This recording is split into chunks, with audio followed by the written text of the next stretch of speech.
Hey, welcome back to Two Super Guys Trade Stocks. I'm Dylan. And I'm Vinny, and today we're going to talk about Dr. Michael Burry once again, talking about this bull run being like another bull trap situation. He throws out some data regarding the 2000 financial kind of collapse of the dot-com bubble and how that relates to the current market environment. Yeah, if you like this kind of entertaining stock market content, we're just two super guys trying to figure everything out. Life's, I don't know how. It's early. Two stupid guys trade stocks. Killed it. So, we've been talking about this for a while. Still long-term market valuation trends are still pretty high, pretty elevated. And we had that kind of decent, little bear run for a little bit.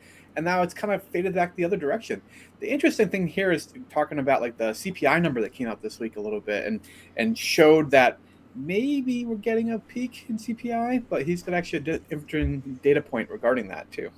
Okay, all right. So this is the basic tweet here for this whole kind of discourse is that we are now up 13% from like the most recent stock market bottom, and the question is that like signify this like a new bull run? And he's like who makes this stuff up? Apparently there's some more stupid guys on YouTube, probably not these particular two stupid guys, but Not yet. that there were 7 times where they had a bull run during the sell-off in the dot-com bubble. Right, you ignorant slut. Yeah. Insane, right? Yeah. That's 7. I don't know who would say that if you're up 20% from a low that makes a bull market. That doesn't make any logical sense. Yeah. I don't know. I know you're going to do a separate video talking a little bit about kind of the stock analysis, the chart analysis a little bit. But this is another point he brought out too, since we saw this whole thing about CPI now coming back from the peak a little bit this week. This was an interesting point to me. I didn't know this, but he said each of these massive inflationary like time periods in the United States all had like 3 distinct inflationary peaks. Did you know that? I did not, actually. No. This ties in a little bit with stuff he's talked about before in this like bullwhip effect. The kind of these waves or phases coming through the market, where you're going to see kind of switches back and forth between like these two extremes as the market has to deal with supply chain disruption and kind of hopefully a return back towards like a more normal 2% inflation rate. So this is the CPI chart that came out, and you notice we finally kind of came back down from the peak here a little bit. That's the interesting part, that why the stock market was so enthusiastic at the end of this week. Was that maybe we peaked is the thought. It's still bad. I don't understand why people are like, yes, yeah, it's only 8.8 or 5 or whatever it was. It still sucks. It's terrible. Yeah, it was 8.5. It was predicted to be 8.7. But yeah, it's still very, very elevated, no doubt. But that whole point about the 3 different peaks I thought was an interesting point. And then also, like, he kind of reiterates everything he's talked about before regarding this bullwhip effect. He actually cited this article here that was written about a previous tweet of his own, which is kind of a cool little like Inception like a world where he makes a tweet, someone writes an article about it, and then he tweets about the article that was written about his tweet. Maybe he'll recognize our YouTube channel at some point and talk about the video about the article about the tweet about the art. Just to be clear, just to show you how this is off topic, I literally just saw QT cycles, and in my mind, I thought he was trying to relate this to QT prolongation, and that doesn't make any sense. That's a medical thing. Sorry, guys. Sure, yeah, that's not really going to help. But I also saw this kind of interesting poll. It's Joseph Carlson, if those of you who don't follow him, it's a big YouTube channel here. I actually like his channel. But he put out this little poll about whether or not we thought this was a bear market rally.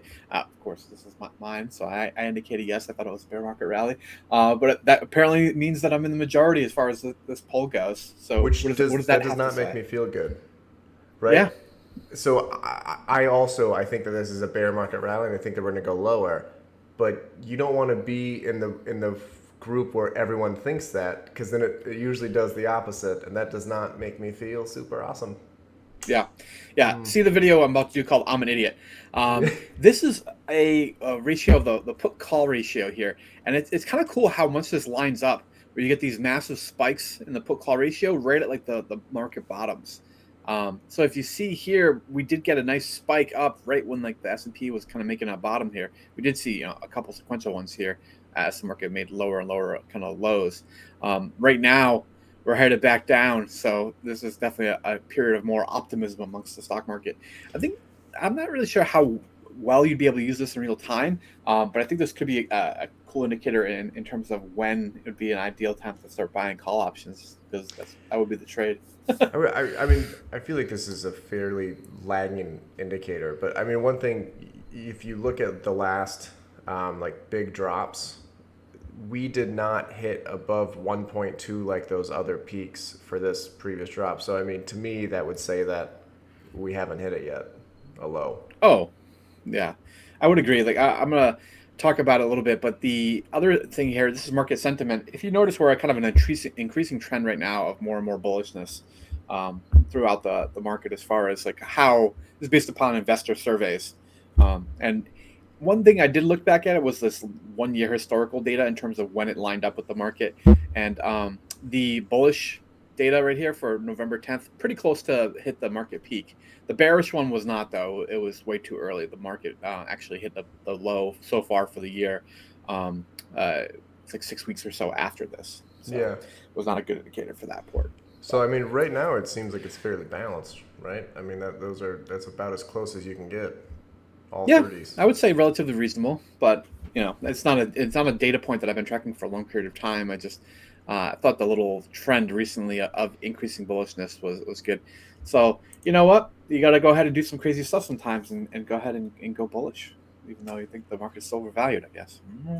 So we'll see the video looking at the most important indicator in all of chart analysis and how that may come into play here. So yeah. All right. Look forward to hearing about it. All right, guys, let us know what you think in the comments below. Later.